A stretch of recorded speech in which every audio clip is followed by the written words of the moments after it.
রাজার ঘরে জন্মানিয়া সুখী হতে চায়, ভিখারিকে ভালোবেসে সে মালা পরায়।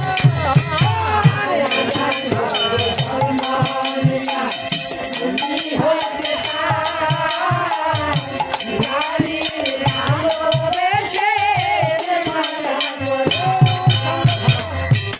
রাজার ঘরে জন্ম নিয়া রাজার ঘরে জন্ম নিয়া দুঃখী হতে চায়, আচ্ছা ভিখারিকে ভালোবেসে সে মালা পরায়। মানে ভোলানাথ কিন্তু ভিখারির বেশে যেখানে সেখানে শ্মশানে মশানে ছাই বস্ত্র মেখে থাকতো। আচ্ছা আর দক্ষ রাজার মেয়ে সতী তাকে কিন্তু ভালোবাসে।